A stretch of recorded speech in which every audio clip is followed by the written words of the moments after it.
এনজেএল ENT centre আন্তর্জাতিক মানসম্পন্ন একটি হাসপাতাল। সিলেটের কাজলশাহ এলাকায় এটি প্রতিষ্ঠিত। চিকিৎসা সেবাকে ব্রত হিসেবে নিয়ে 2014 সালে এনজেএল প্রতিষ্ঠা করেন দেশ বরেণ্য ইএনটি চিকিৎসক, সিলেটের কৃতি সন্তান ডাক্তার নুরুল হুদা নাইম। নাক, কান, গলা রোগের সুচিকিৎসায় এনজেএল এক উজ্জ্বল দৃষ্টান্ত। Total ENT care, latest technology, laser ও কবলেশনের মাধ্যমে এনজেএল এ ইএনটি সম্পর্কিত সব ধরনের সার্জারি সহ উন্নত মানের চিকিৎসা সেবা দেয়া হয়। এনজেএল এ রয়েছে বিশেষজ্ঞ চিকিৎসক সহ রোগীর নিবিড় পরিচর্যার জন্য নিবেদিত প্রাণ দক্ষ সেবিকা team. NJL total ENT care, 15 Kajalshah Osmani medical road, Sylhet.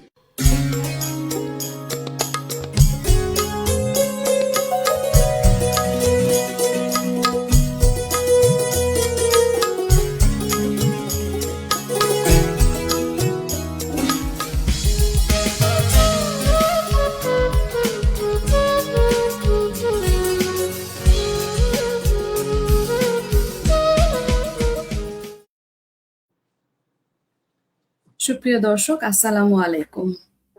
সবাইকে আমন্ত্রণ জানাচ্ছি এনজেএল হসপিটাল হেলথ টক আয়োজিত স্বাস্থ্য কথার আজকের পর্বে। সাথে রয়েছি আমি ডক্টর শাবনা জাফরিন। দর্শক, আজকে আমরা যে বিষয়টি নির্ধারণ করেছি আমাদের আলোচনার জন্য তা হলো শিশুদের কানে কম শোনা এবং করণীয় কি। এই বিষয়টিতে আলোচনা করার জন্য আমাদের সাথে রয়েছেন ডাক্তার নুরুল হুদা নাইম, নাক, কান, গলা ও হেডনেক বিশেষজ্ঞ surgeon, Sylhet MAG Osmani medical college. Sir, আপনাকে আমন্ত্রণ জানাচ্ছি আমাদের আজকের অনুষ্ঠানে। আপনাকেও ধন্যবাদ। জি, ধন্যবাদ স্যার। স্যার, আমরা জানি যে একটি শিশুর কথা বলার শ্রবণের মাধ্যমে কিন্তু শিশুটি কথা বলা শিখে এবং শিশুর কথা বলার মাধ্যমে কিন্তু তাদের সামাজিক যোগাযোগ গড়ে ওঠে। কিন্তু অনেক সময় কিন্তু আমরা দেখি যে শিশুদের ডাকলে তারা ঠিকমতো সাড়া দিতে পারেন না কিংবা কথা বলা দেরিতে শিখে। তো স্যার, প্রথমেই আপনার কাছ থেকে শুনে নিব যে এই যে শিশুদের যে কানে কম শোনার সমস্যা, এটি কতটুকু গুরুত্বপূর্ণ স্বাস্থ্য সমস্যা? ধন্যবাদ আপনাকে। প্রিয় দর্শক, আপনাদেরকে স্বাগতম আমাদের আজকের পর্বের অনুষ্ঠান এনজেএল হসপিটাল স্বাস্থ্য কথায়। আজকে আমরা শিশুদের কানে কম শোনার বিষয়ে কথা বলবো, এখানে কারণ জানবো এবং কিভাবে প্রতিকার করব, কিভাবে চিকিৎসা করব। অত্যন্ত গুরুত্বপূর্ণ এই বিষয়টি এই জন্য যে কারণ একটা শিশু তার জন্মের পরে পরে সে শ্রবণ অর্থাৎ শব্দ শোনার মাধ্যমে সে পৃথিবীটাকে চিনতে পারে এবং সে কথা বলতে শিখে এবং জানে। এখন একমাত্র পথ হচ্ছে যে প্রথম যে দরজা আমরা যেটাকে বলবো যে শিশুটা পৃথিবীতে আসার পরে সে শব্দের জগতে আসার জন্য তার একমাত্র পথ হচ্ছে কানে শোনা বা শ্রবণ। এখন এই শ্রবণ যদি প্রথম দরজাটাই বন্ধ থাকে কারো, তাহলে সে কিন্তু কথা বলতে পারবে না এবং পরবর্তীতে সামাজিক যোগাযোগ বা যাই বলেন না কেন কোনো কিছুই তারা স্বাভাবিক থাকবে না। সুতরাং অত্যন্ত গুরুত্বপূর্ণ এই কারণে যে কাউকে আমরা মানে নীরব ভবিষ্যতের দিকে ঠেলে দিতে পারি না। আমাদের প্রত্যেকটা শিশুকে আমাদের উচিত তার জন্মের পরে পরেই আমরা যেন তার শ্রবণটাকে আমরা পরীক্ষা করে নেই এবং পরীক্ষার মাধ্যমে যদি কোনো সমস্যা থাকে তাহলে আমরা এটাকে প্রতিরোধ এবং প্রতিকার দুইটাই করতে পারবো। প্রিয় দর্শক, আপনারা জেনে খুশি হবেন যে WHO আমাদেরকে যে তথ্য দিয়েছে সে অনুযায়ী জানা যায় যে 60% সমস্যা কিন্তু আমরা প্রতিরোধ করতে পারি, আর 90% ক্ষেত্রে কিন্তু আমরা প্রতিকার করতে পারি। অর্থাৎ আমরা যদি আর্লি ডায়াগনোসিস করতে পারি যে একটা শিশু কানে কম শুনছে কোনো না কোনো কারণে, তাহলে আমরা সেটার চিকিৎসা করতে পারি এবং তার 90% ক্ষেত্রে সেই সফলতা আসে, বাচ্চাটা কানে শুনতে পারে। আমরা পরে শুনবো যে কিভাবে আমরা চিকিৎসা করতে পারি।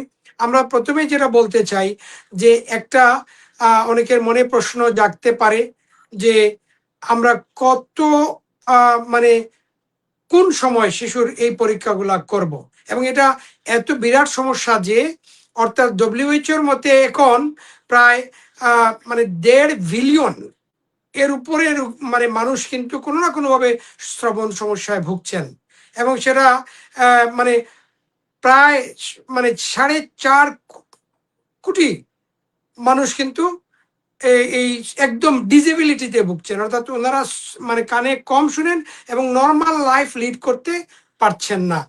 আমরা এবং এই ক্ষেত্রে শিশুরা কিন্তু প্রায় ধরেন অর্ধেকের মতো, বাংলাদেশে প্রায় 10% বলতে পারেন মানুষ এই শ্রবণ সমস্যায় ভুগছেন।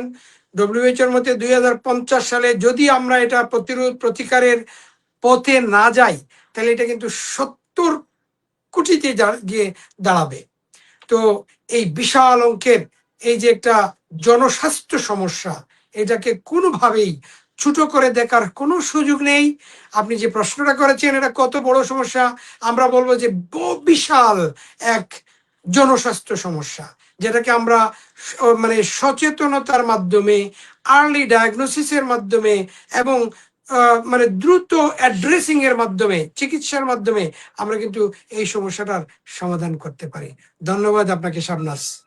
ধন্যবাদ ডক্টর নাইম, আপনি খুব সুন্দরভাবে আমাদেরকে বললেন। দর্শক, আমাদের সাথে কিন্তু অবশ্যই আপনাদের থাকতে হবে, আমরা আরো অনেক গুরুত্বপূর্ণ তথ্য আলোচনা করব। স্যার আমাদেরকে আরো অনেক অনেক বেশি তথ্য দিবেন। তো স্যার, এখন আমি আপনার কাছ থেকে যে জিনিসটি জানতে চাই যে স্যার, একজন নবজাতক যখন জন্মগ্রহণ করেন, তো বাচ্চাটি তো কথা বলতে পারে না, তাহলে একজন অভিভাবক কিভাবে বুঝবেন যে বাচ্চাটি কানে কম শুনতে পাচ্ছে? খুবই গুরুত্বপূর্ণ একটা প্রশ্ন, এবং মানে এটাই আমার মনে হয় আজকের আলোচনার আসল বিষয়বস্তু। অর্থাৎ একটা শিশু যখন সে পৃথিবীতে আসে, সে শুনছে কি শুনছে না সেটা আমরা কিভাবে যাচাই করব? আমরা দেখতে পাই যেটা, সেটা হলো যে অন্যান্য উন্নত বিশ্বে কিন্তু নবজাতকের কানে শোনার যে একটা পরীক্ষা, অর্থাৎ এটাকে আমরা বলি নিউবর্ন হিয়ারিং স্ক্রিনিং, অর্থাৎ একটা নবজাতক কানে শুনছে কি না এটাকে স্ক্রিন করার একটা পদ্ধতি এবং মানে সিস্টেম তাদের চালু আছে। অর্থাৎ বাচ্চার জন্মের 24 থেকে 72 ঘন্টার মধ্যে এই পরীক্ষা করে ওনারা একদম মানে বলে দিতে পারেন যে বাচ্চা কানে কম শুনছে, আপনাকে ডাক্তারের কাছে যেতে হবে। তাহলে আমাদের দেশে এই সুযোগটা কম, আমরা চাইলেই এরকম পরীক্ষা করতে পারবো না, কারণ আমাদের এই ফ্যাসিলিটিস গুলা অ্যাভেলেবল না। তবুও আমি যে কথাটি এখন বলতে চাই, আমাদের দেশের জন্য উপকারী যে কাজটা হবে সেটা হলো, এখন মোটামুটি আগেকার দিনে বেশিরভাগ বাচ্চারাই কিন্তু বাড়িতে জন্মাতো। হ্যাঁ, যেমন আমাদের সময় আমরা কিন্তু সবাই বাড়িতেই জন্মিয়েছি, হাসপাতালে আসা লাগেনি। তো এখনকার বাচ্চারা কিন্তু বেশিরভাগ মায়েরা জন্ম মানে মোটামুটি হসপিটালের টাচে থাকেন, এবং হসপিটালে জন্ম হয়, সেটা নর্মাল ডেলিভারি হোক অথবা সিজার হোক। তো আমি গাইনোকোলজিস্ট মানে আমাদের কলিগদেরকে আমি বলতে চাই যে ওনারা খুব সহজে কিন্তু এটা করতে পারেন। একটা বাচ্চা জন্মের পরে কিছু টেস্ট আছে যেগুলা ডাক্তার সাহেবরা বা আমাদের ম্যাডামরা করে, সেখানে তার একটা মানে অ্যাসেসমেন্ট আমরা যেটাকে বলি যে সে কানে কম শুনছে বা শুনছে না, এই অ্যাসেসমেন্টটা ওনারা করে দিতে পারেন। তো এই অ্যাসেসমেন্ট করার জন্য যে মানে টেস্ট, মোরোস টেস্ট আছে, এটা করা যাইতে পারে। এবং ওনারা এটা আমার মতে যে এই সম্পর্কে প্রত্যেকটা বাচ্চা জন্মের পরে যদি ডাক্তারের কাছে অথবা হসপিটালে হয়, তাহলে তার কানে শোনা সম্পর্কে একটা মন্তব্য ওনারা তার ডিসচার্জ কার্ডে লিখে দিবেন। তাহলে কিন্তু মানে আমরা আর্লি ডায়াগনোসিস করতে পারবো। এবার আসি আমরা, তাহলে এরকম পরীক্ষা হইলো না বা ঘরে জন্মগ্রহণ হইলো, এরকম বাচ্চার ক্ষেত্রে কি করবেন? আমি বলবো যে মা বাবাকে ওনারাই কিন্তু ঘরে পরীক্ষা করতে পারবেন, তাহলে এটা আরো ভালো। তাহলে আমরা সব মা বাবা একটু সচেতন হলে, আমরা যদি একটা ছোট্ট একটা পরীক্ষার মাধ্যমে আমরা আগে ভাগে ধরতে পারি যে বাচ্চাটা কানে কম শুনছে, তাইলে কিন্তু আমরা সেটার চিকিৎসা করে তাকে শব্দের জগতে নিয়ে আসতে পারবো, তার একটা উজ্জ্বল ভবিষ্যৎ আমরা মানে নির্মাণের পথে সহযোগী হতে পারবো। অন্যথায় আমরা যদি এটাকে অবহেলা করি, অনেকেই কিন্তু এটা মনে করেন যে বাচ্চা মানুষ, এখনো সময় আছে, হয়তো পরবর্তীতে কথা বলতে পারবে, এরকম অবহেলা করে কিন্তু তখন আমরা বাচ্চার একটা মানে নীরব ভবিষ্যৎ আমরা কিন্তু নির্মাণ করছি। তো আমি প্রিয় বাবা মাদের বলবো, আজকেই এখন যাদের ঘরে 5 বছরের নিচের বাচ্চা আছে তাদের জন্য আপনারা এই পরীক্ষাটা অবশ্যই করে নেবেন। অর্থাৎ তার পিছনে, মাথার পিছনের দিকে গিয়ে চোখে দেখেন, এমন জায়গায় জুড়ে হাততালি দেন অথবা কিছু দিয়ে একটা শব্দ করেন, বাচ্চা যদি চমকে ওঠে অথবা তার চোখে ব্লিঙ্কিং হয়, তাইলে বুঝতে হবে বাচ্চা কানে শুনে। অর্থাৎ কারো কোনো কোনো ক্ষেত্রে অনেক সময় দরজা জুড়ে যদি দরজা বন্ধ করা হয়, সেই শব্দেও বাচ্চা অনেক সময় ঝাঁকুনি দিয়ে ওঠে বা চমকে ওঠে। তাহলে এটা হচ্ছে নবজাতকের ক্ষেত্রে আমাদের এই পরীক্ষা। আমরা যদি আরেকটু আগাই, তাহলে 6 মাসের ক্ষেত্রে আমরা কি করব? 6 মাসের ক্ষেত্রে আমরা তার নাম ধরে ডাকবো। যদি বাচ্চা আগের থেকে কানে শুনে, তাহলে কিন্তু নাম ধরে রাখলে সে মাথা ঘুরাবে যেদিকে তার নাম ধরে ডাকা হয়েছে। শুনবে, ফলো এবং করবে। ওই যে টেস্টটা আমরা করব, সেখানে কিন্তু আমরা তার মানুষের কান কিন্তু দুইটা দিয়ে আমরা শুনি। সুতরাং কোনো কোনো সময় দেখা যায় এক কান ভালো, আরেক কান যদি নষ্ট হয়, সেই ক্ষেত্রে আমরা দুই পাশ থেকেই শব্দটা দেব, ডানে একবার বামে একবার। তাহলে সে যেদিকে শব্দ হবে শব্দের দিকে তার মাথাটা ঘুরাবে, তাহলে বোঝা গেল সে কানে শুনে। যদি এইরকম ক্ষেত্রে, অর্থাৎ বাচ্চা জুড়ে একটা সাউন্ডের পরে অথবা জুড়ে হাততালি দেওয়ার পরে সে কোনো রেসপন্স করে না, এরকম যদি হয়, তাহলে কিন্তু আমাদেরকে মানে অ্যালার্মিং কন্ডিশন, অর্থাৎ আমাদেরকে বুঝতে হবে যে বাচ্চা কোনো না কোনোভাবে শ্রবণ সমস্যায় ভুগছে। আবার সরি, 6 মাসেও যদি সে তার নাম ডাকার সাথে সাথে সে যদি মাথা না ঘুরায়, তখন বুঝতে হবে তার শ্রবণ সমস্যা আছে। এবার আসেন আমরা 9 মাসের ক্ষেত্রে।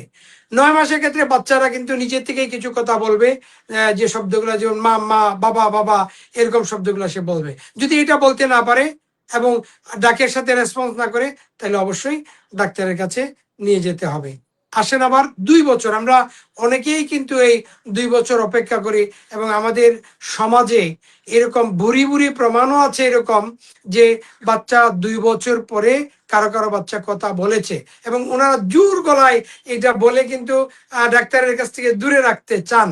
তো এইটাও যদি হয় যে 2 বছরের পরে বাচ্চা কথা শিখে নেই, কথা বলতে পারে না, এরকম কন্ডিশন হয়, তার মানে বাচ্চা কানে কম শুনে। সুতরাং আমাদের চিকিৎসা শুরু করতে হবে 6 মাস বয়স থেকে, এবং 1 বছর 2 বছরের মধ্যে করলে ভালো।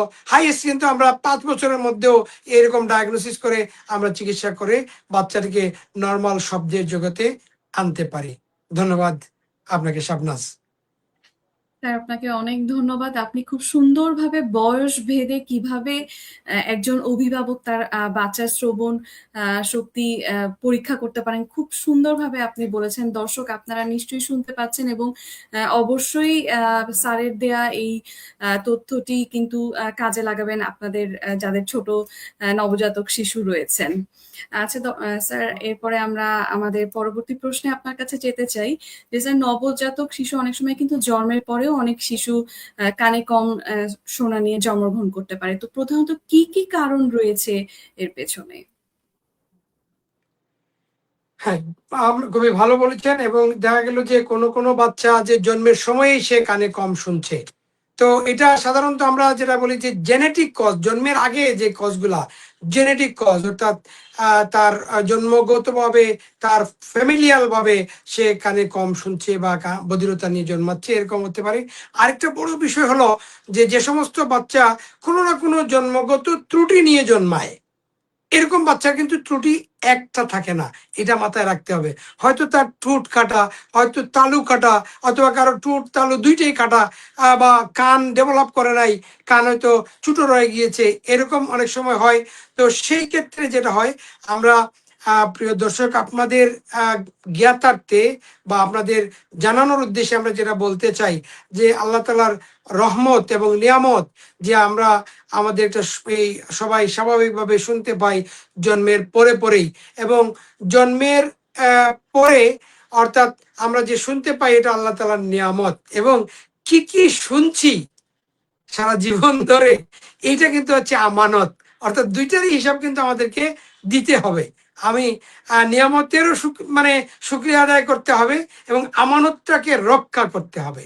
এবং এই শিশুর বাচ্চার যে শোনাটা সেটা একটা আমানত, এটাকে আমাদেরকে রক্ষা করতে হবে। এবং মা বাবা হিসাবে এখানে আমরা বলবো যে অবশ্যই আপনি সচেতন থাকবেন, সচেতন হবেন। বাচ্চার কোনো সমস্যা থাকলে অতি দ্রুত আমরা তাকে মানে সেই কি থেকে যেন আমরা তাকে উদ্ধার করতে পারি সেই ব্যবস্থা গ্রহণ করব আমরা। তো আমরা যেটা বলছিলাম যে জন্মের আগে যে কারণটা সেটা জেনেটিক একটা কজ, আরেকটা হচ্ছে মায়ের গর্ভে থাকা অবস্থায় যদি কোনো কারণে ভাইরাল ইনফেকশন হয়, কোনো ইনফেকশন হয়, সেই ক্ষেত্রেও বাচ্চা কানে কম শোনা নিয়ে জন্মাতে পারে। এবং আরেকটা হচ্ছে অনেক সময় আছে প্রেগনেন্সি অবস্থায় বা গর্ভাবস্থায় যখন কিছু ঔষধ আছে যেগুলো খেলে বাচ্চার শ্রবণ শক্তি ধ্বংস হতে পারে, যেটাকে আমরা বলি যে অটোটক্সিসিটি, মানে ড্রাগ, অটোটক্সিক ড্রাগ যেগুলো আছে সেই মানে ওষুধগুলা যেন অ্যাভয়েড করা হয়। এবং এটা অবশ্যই আমরা মানে একজন রেজিস্টার্ড চিকিৎসকের মাধ্যমে ওষুধগুলা খাবো, তাহলে উনি নিশ্চয়ই এই ওষুধগুলা দিবেন না যাতে করে বাচ্চার কানের শ্রবণের সমস্যা হয়।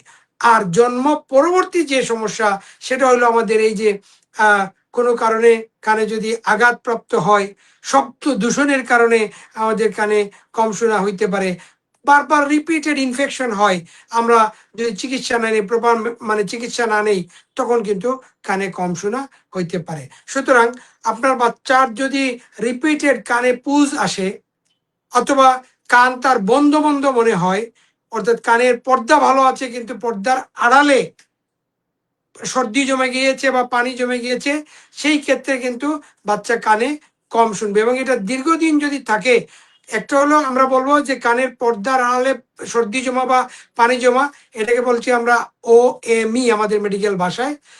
এখানে ফ্লুইডটা স্টেরাইল থাকে কিন্তু তারপরেও তার শোনা কম থাকবে।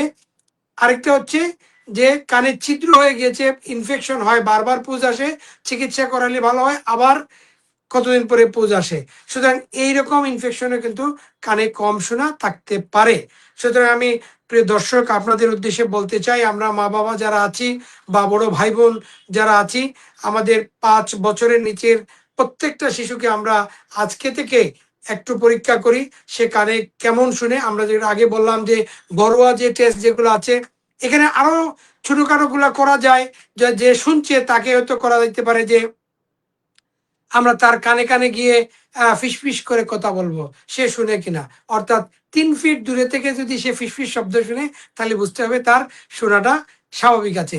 যদি এটা না হয়, অর্থাৎ সে মানে মনে হয় কম শুনে, সন্দেহ জাগে, অবশ্যই তাড়াতাড়ি ডাক্তারের কাছে নিয়ে যাবেন।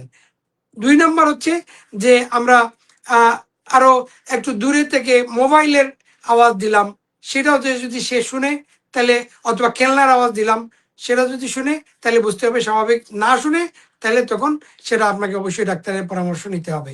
সুতরাং আমাদের এই 0 অর্থাৎ নবজাতক থেকে শুরু করে আমরা এই 5 বছরের নিচের বাচ্চাদেরকে আমরা আজকেই পরীক্ষা করব, যদি ঘুমিয়ে গেছে যারা, আর যারা কালকে সকালে পরীক্ষা করে যদি কোনো সমস্যা পাই, তাহলে অবশ্যই ডাক্তারের কাছে যাব।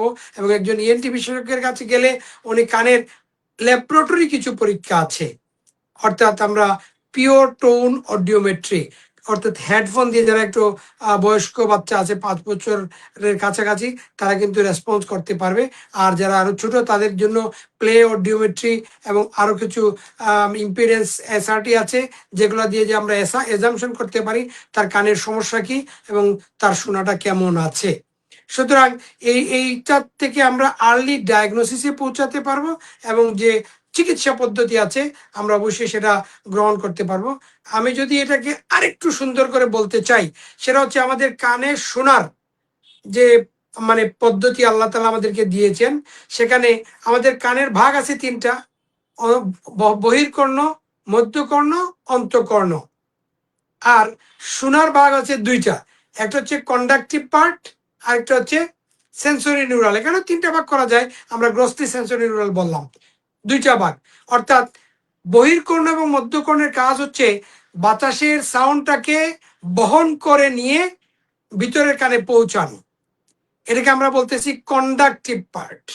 কন্ডাকটিভ পার্ট অর্থাৎ আশেপাশে এনভায়রনমেন্টে যে সাউন্ডগুলো আছে আমরা সেই সাউন্ডগুলো সেই সাউন্ডগুলোকে ধরে টিম্প্যানিক মেমব্রেন বা কানের পর্দার মাধ্যমে সে মধ্যকর্ণ দিয়ে অন্তঃকর্ণে পৌঁছায়। এই মধ্যকর্ণের শেষ অর্থাৎ স্টেপিসের ফুটপ্লেট পর্যন্ত, যারা ডাক্তার বা স্টুডেন্ট তারা একটু বুঝবেন যে ফুটপ্লেট পর্যন্ত হচ্ছে আমাদের কন্ডাক্টিভ পার্ট, এবং এটা থেকে ভিতরে যখন অন্তঃকর্ণে যাচ্ছে তখন অন্তঃকর্ণে একটা পুকুরের মতো অর্থাৎ একটা বদ্ধ জলাশয়ের মতো আছে, ওইখানে গিয়ে সাউন্ডটা যখন পড়ে তখন ঢেউ ঢেউ হয়ে গিয়ে ওইখানে ভিতরে যে হেয়ার সেল আছে ওইগুলাকে আন্দোলিত করে। এবং এই হেয়ার সেলের কাজটা হচ্ছে যে সে এই ভাইব্রেশনটাকে বা শব্দটাকে সে ইলেকট্রিক্যাল ইম্পালসে পরিণত করে। আল্লাহ তাআলা আমাদেরকে এই সিস্টেমটা দিয়ে দিয়েছেন যে কত কাজ কিন্তু মিনি সেকেন্ডে হয়ে যাচ্ছে। আমরা বলছি, কথা ট্রান্সমিট হচ্ছে, ওটা বহন করে অন্তঃকর্ণতে চলে যাচ্ছে, অন্তঃকর্ণ সেটাকে ট্রান্সমিট করছে, সেটা আবার নার্ভের মাধ্যমে ব্রেইনে যাচ্ছে, ব্রেইন আবার আমাদেরকে সিগন্যাল দিচ্ছে, আমরা শুনতে পারছি। সুতরাং এই এই এই কাজগুলো আমাদেরকে মাথায় রাখতে হবে যে আমরা বহন করে নিয়ে শব্দটা অন্তঃকর্ণে দিলাম, অন্তঃকর্ণ সেটাকে মানে প্রসেস করে ব্রেইনে পাঠালো নার্ভের মাধ্যমে, তখন আমরা শুনতে পাই।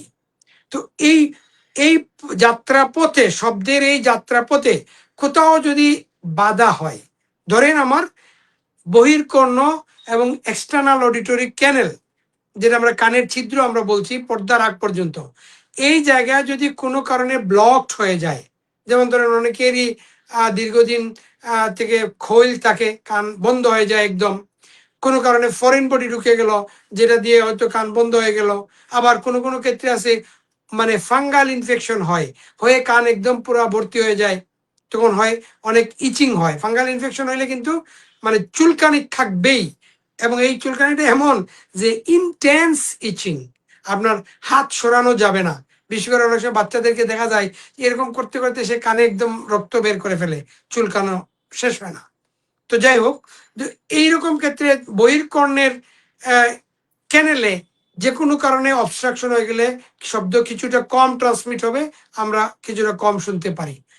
পর্দাতে যদি ছিদ্র থাকে, বা আমরা যেটা আগে বলছিলাম যে পর্দার আড়ালে পানি থাকবে, তখন পর্দাটা দুলনিতে বাধা দিবে, কারণ আমরা জানি মধ্যকর্ণের মধ্যে বাতাস থাকে।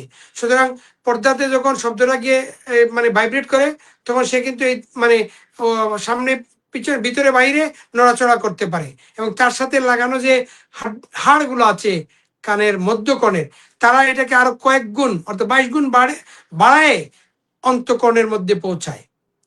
এবং অন্তঃকর্ণ যে কাজটা করে সেটা হচ্ছে যে এই ভাইব্রেশনটাকে তারা অন্তঃকর্ণের যে কক্লিয়া নামক যে অর্গানটা আছে, এই কক্লিয়া তখন এটাকে ইলেকট্রিক্যাল ইম্পালসে পরিণত করে, যা আমাদের কক্লিয়ার নার্ভের মাধ্যমে ব্রেইনে যায়। তাহলে আমরা দুইটা পার্ট পাইলাম, একটা হলো কন্ডাকশন অর্থাৎ শব্দটাকে বহন করে দেওয়া, আরেকটা পাইলাম যেটা ট্রান্সফর্ম করে সেটাকে আবার নার্ভের মাধ্যমে বহন করে নিয়ে যায়। সুতরাং এই যে কোনো জায়গায় সমস্যা হলে আমরা চিকিৎসা করে কিন্তু শোনাটাকে স্বাভাবিক পর্যায়ে, প্রায় স্বাভাবিক পর্যায়ে কিন্তু নিয়ে আসতে পারি। ধন্যবাদ আপনাকে। তার অনেক ধন্যবাদ আপনাকে। আপনি কিন্তু স্যার খুব সুন্দরভাবে এবং সহজ বাংলায় আমাদেরকে ব্যাখ্যা করছেন। আশা করি দর্শক আপনারা বুঝতে পারছেন। স্যার কিন্তু খুব সুন্দর করে সহজভাবে যাতে আপনারা বুঝতে পারেন, আমাদের এই মেডিকেল টার্মগুলো যাতে আপনাদের জন্য সহজগম্য হয়, স্যার কিন্তু সেইভাবেই কিন্তু আমাদের সাথে বিস্তারিত আলোচনা করছেন। স্যার আপনাকে অনেক ধন্যবাদ। স্যার, বাচ্চাদের এই কানে কম শোনা সময় মতো নির্ণয় করার জন্য আমরা কি কি ধরনের পরীক্ষা করতে পারি? এটা অবশ্য আমরা ইতিমধ্যে একটু বলে ফেলেছি, তবুও আবার আপনার প্রশ্নে শাবনাজ বলছি আমরা, যে আমরা প্রথমে তো ঘরোয়াতে আমরা বুঝে ফেললাম যে অ্যাসেসমেন্ট, এটা কিন্তু কনফার্ম না, আমরা ঘরোয়া পদ্ধতিতে আমরা বুঝে ফেললাম যে আমার বাচ্চাটা একটু কম শুনছে, অথবা সন্দেহ জাগলো আমার যে বাচ্চা মনে হয় কানে কম শুনে। তাহলে আমরা পরবর্তী যেটা করব, একজন ইএনটি বিশেষজ্ঞ ডাক্তারের কাছে নিয়ে যাব, এবং উনি মানে নাক কান গলা পরীক্ষা করবেন। কারণ এখানে একটা কথা আমরা বলছি যে কানে পর্দার আড়ালে পানি জমে। এই পর্দার আড়ালে যে সর্দি বা পানি জমার মেইন মানে কারণ হচ্ছে নাকে অথবা নাকের পিছনে এডিনয়েডস বা কোনো কারণে গ্রোথ যদি হয়, সেই ক্ষেত্রে কিন্তু মানে কানে কম শোনা থাকবে। অর্থাৎ নাক, কান এবং গলা একটা আরেকটার সাথে অতপ্রতভাবে জড়িত, একটার কারণে আরেকটা এফেক্টেড হয়। যেভাবে আমরা বলছি যে শ্রবণ মানে শোনা এবং কথা বলতে পারা এবং শিখা, এই তিনটাও কিন্তু একটা আরেকটার সাথে সম্পৃক্ত। সুতরাং শুধু নাকের সমস্যা, কানের সমস্যা কিন্তু হবে না, এখানে নাকও জড়িত থাকবে, গলাও থাকবে। ইএনটি বিশেষজ্ঞ সেই পরীক্ষাটা করে মানে আমরা ল্যাবরেটরিতে পাঠাবো যে পিওর টোন অডিওমেট্রি একটা আছে। আমরা একটু 5 বছরের কাছাকাছি বয়সের বা তার উপরে যারা আছেন, বয়স্ক রোগী আছেন, ওনাদের ক্ষেত্রে এই পরীক্ষাটা করা যায়। আর বাচ্চা হলে তখন আমরা OAE, অটো অ্যাকুয়াস্টিক ইমিশন বলে একটা পরীক্ষা আছে। অর্থাৎ এই পরীক্ষাটা হলো মানে আমরা যে কোনো বয়সের ক্ষেত্রে করতে পারি, বাচ্চাদের এবং নবজাতক একদম জন্মের পরে পরে এই পরীক্ষাটা করা যায়। অর্থাৎ এখানে বলা হচ্ছে যে কানের ভিতরের কানে কিন্তু এক ধরনের শব্দ হয়, ট্রান্সফরমেশন যখন হয় তখন কিন্তু এক ধরনের কানের ভিতরে একটা শব্দ প্রডিউস হয়। তো সেইটাকে আমরা একটা সেন্সর দিয়ে কানের ভিতরে একটু ঢুকাইয়া দিলে তখন ওই শব্দটা আমরা মেশিন দিয়ে এটা জাজ করতে পারি, এবং ওইখান থেকে যদি মানে একটা রিপোর্ট আসে যে না পাস, অর্থাৎ সে এটা শুনে, তখন আমরা কনফার্ম হই যে না বাচ্চার কানে শোনার কোনো সমস্যা নাই। এটা নবজাতকের জন্য OAE। এবং আরেকটা আছে আমরা করতে পারি ABR, অর্থাৎ অডিটরি ব্রেন স্টেম রেসপন্স। আরেকটা আছে মানে এটাকে যদি আমরা ভাগ করে বেরা মানে ব্রেন স্টেম এবং আরেকটা বলছে কর্টিক্যাল, এরকম ইভোক রেসপন্স, অর্থাৎ আমরা তাকে মানে ব্রেন স্টেম থেকে শব্দটাকে আমরা কালেকশন করতে পারি, যাতে দেখা যায় যে বাচ্চার এইগুলো হচ্ছে যে অবজেক্টিভ টেস্ট। অর্থাৎ আপনাদের বোঝার জন্য আরেকটু বলি, আমরা যেটা আমরা আগে বলছিলাম যে বাচ্চা ঘরোয়া পদ্ধতিতে আমরা যে পরীক্ষাগুলো করছি সবগুলো কিন্তু হচ্ছে সাবজেক্টিভ। অর্থাৎ বাচ্চা ইচ্ছা করলে সে আপনার রেসপন্স নাও করতে পারে, অথবা বড় কেউ যদি তাকে সে ইচ্ছে করে রেসপন্স না করতে পারে, যেটা আমরা হয়তো পরে একটু আলোচনা করতে পারি। যেমন অটিজমের বাচ্চা অনেক সময় আছে, সে কিন্তু কানে শুনে কথাও বলতে পারে, খেলাধুলাও করতে পারে, সবই পারে, কিন্তু আপনি ডাকলে সে কথা বলবে না। আবার ওই যে তার প্রিয় মিউজিকটা যদি কোথাও বাজে, সে দৌড়ে ওই রুমে চলে যাবে, কিন্তু তার কানে শোনার সমস্যা নাই। তো এইটা হচ্ছে সাবজেক্টিভ।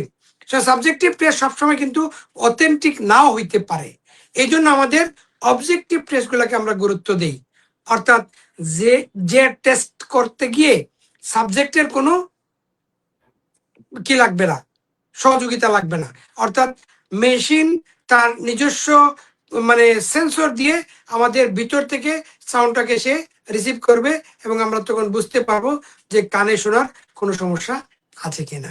ধন্যবাদ আপনাকে শাবনাজ। ধন্যবাদ ডক্টর নাইম আপনাকে।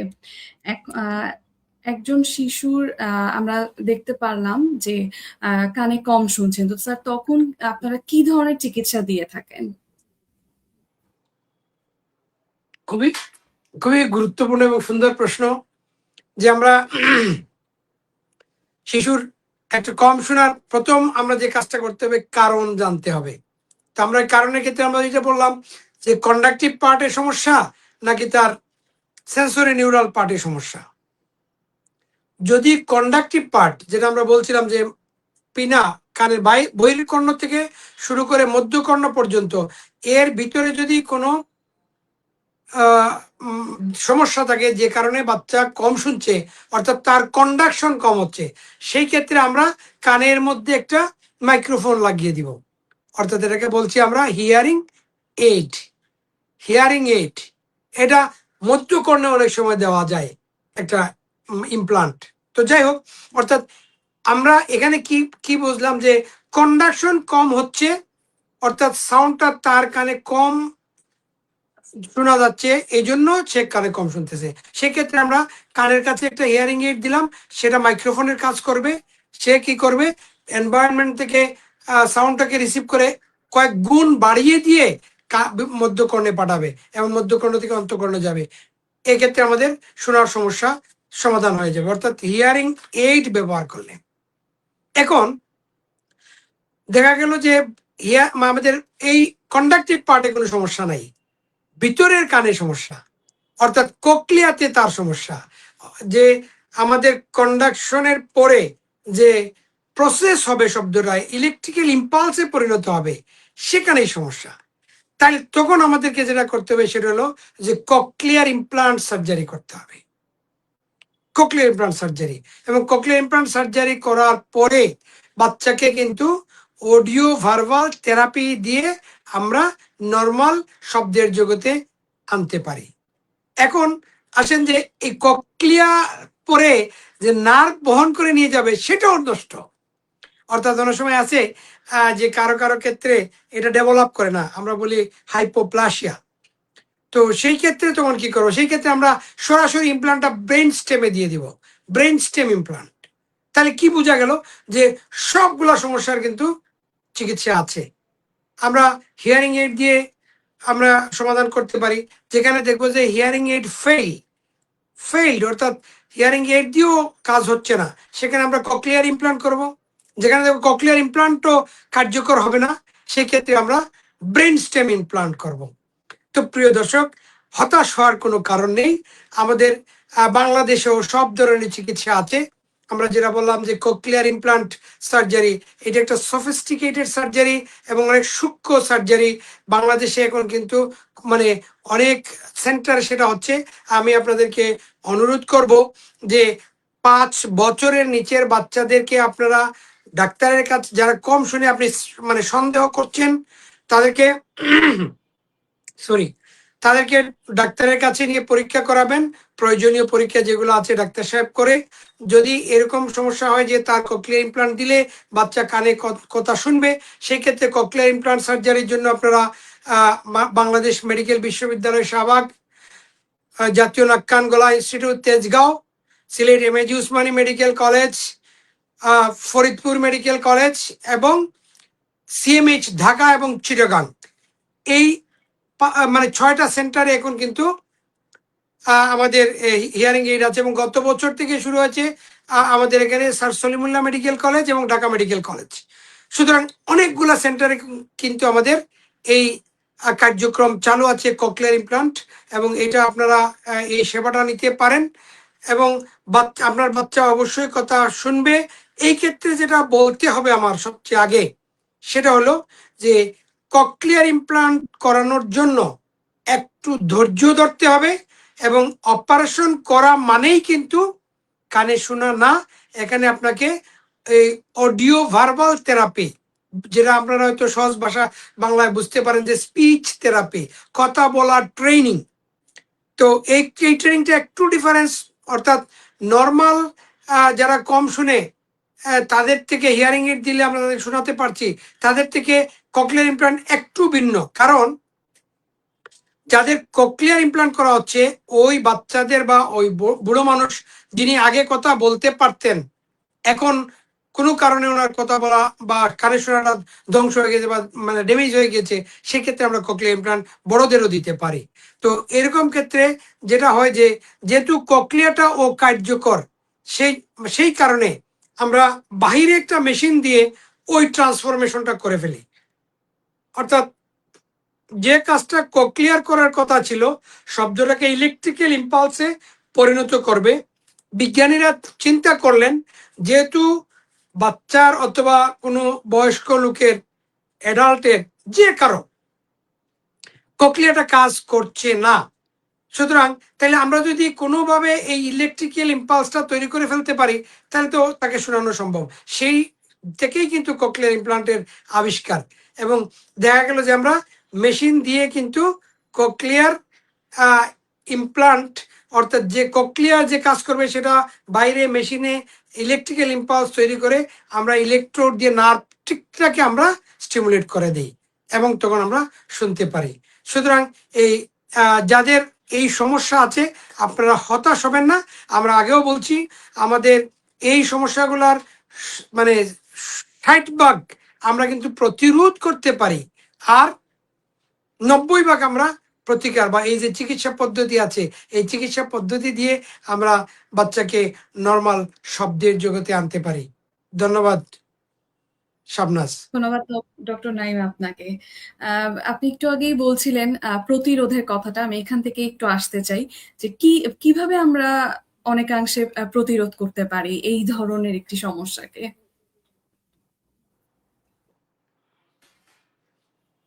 ধন্যবাদ আপনাকে। আমরা এই প্রতিরোধের ক্ষেত্রে যে কাজটা করতে হবে, একদম বাচ্চার মানে জন্মের আগে মায়ের গর্ভে যখন থাকে সেই থেকে শুরু করতে হবে। অর্থাৎ সেই থেকে আমরা কিভাবে শুরু করব, যেটা বলতে আমরা আগে বলেছিলাম যে মানে আল্লাহর নিয়ামত এটা, যে বাচ্চা গর্ভে থাকা অবস্থায় কিন্তু আমাদের কানে শোনার যে মানে পার্টস গুলো আছে, কানের সবগুলো পার্টস কিন্তু একদম অ্যাডাল্টের মতো ডেভেলপ করে ফেলে। কথাটা বুঝাতে পারছি কিনা আমি জানি না। যে আমরা কিন্তু ছোটবেলায় কিন্তু সব অর্গান কিন্তু আমাদের একসাথে একদম পুরা বয়স্ক মানুষের মতো হয়ে যায় না, কিন্তু কানের ক্ষেত্রে এটা কিন্তু হলো যে কানের বাচ্চার জন্মের আগে মায়ের গর্ভেই কিন্তু কানের যে ভিতরের কান এবং বাইরের কান থেকে শুরু করে পুরোটা কিন্তু বড় বয়স্ক মানুষের মতো সমান সমান হয়ে যায়। এটা কিন্তু একটা ওই যে বললাম নিয়ামত, যে কারণে আমরা এখন অপারেশন করতে পারি বয়স্কদের মতোই। তো যেটা হলো যে আমরা মায়ের গর্ভবতী যখন সে আসবে তখন থেকেই সতর্কতা, আমরা এমন কোনো ওষুধ খাবো না যেটা বাচ্চার শ্রবণের ক্ষতি করতে পারে। ভাইরাল কোনো ইনফেকশন হলে অথবা তার আগে আগে নিয়মিত চেক আপে আমরা ইনজেকশন যেগুলো আছে টিকা নেওয়া, সেগুলো আমরা নিব, যাতে করে গর্ভের বাচ্চাটা বিভিন্ন রোগবালাই থেকে বাঁচে।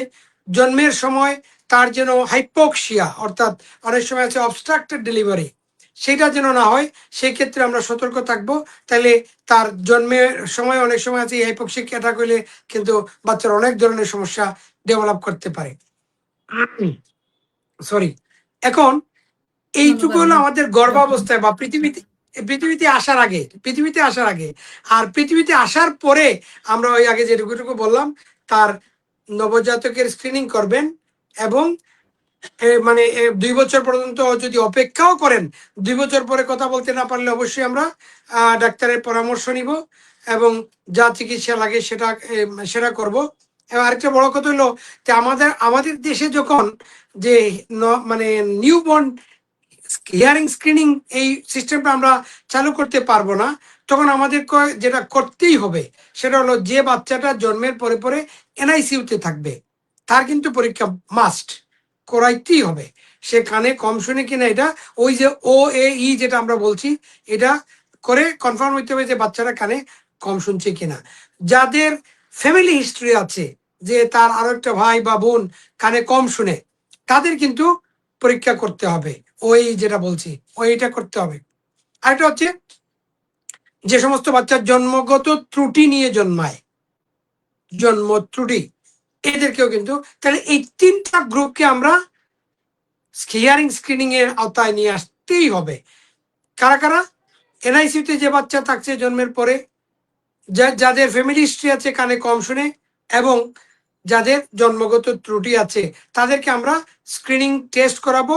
যদি কোনো সমস্যা থাকে অবশ্যই আমরা তার চিকিৎসা করাবো। আর ইন জেনারেল আমরা যেটা বলছি যে ইন জেনারেল আমরা আমাদের মানে ডেলিভারির সময় আমাদের ডাক্তার ভাই বোনেরা ওটা পরীক্ষা করে দিবেন, তাইলে কিন্তু অনেক সহজ হয়ে যাবে আমাদের প্রতিরোধ করা।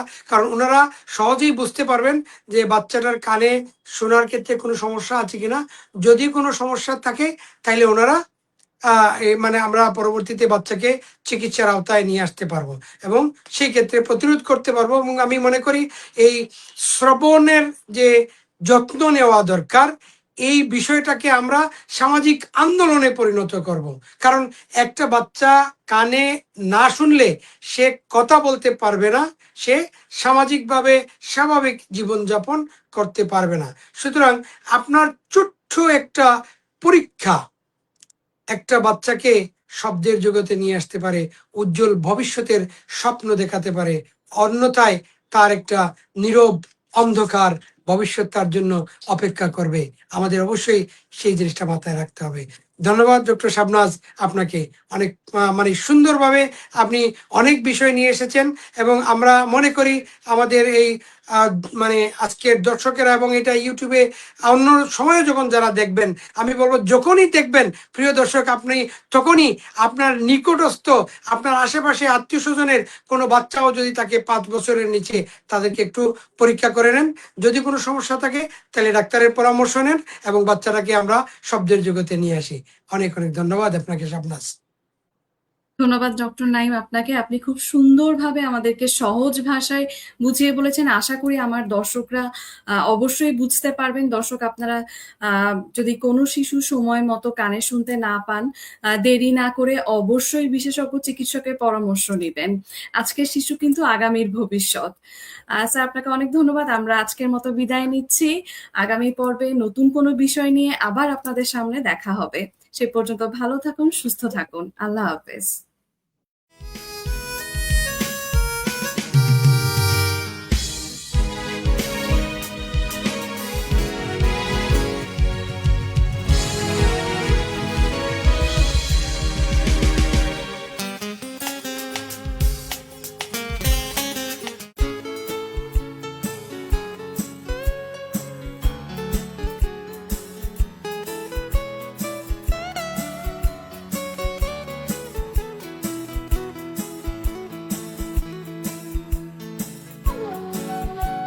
NJL total ENT care, 15 Kajal Shah Osmani medical road, Sylhet. Phone 0176 722 8844।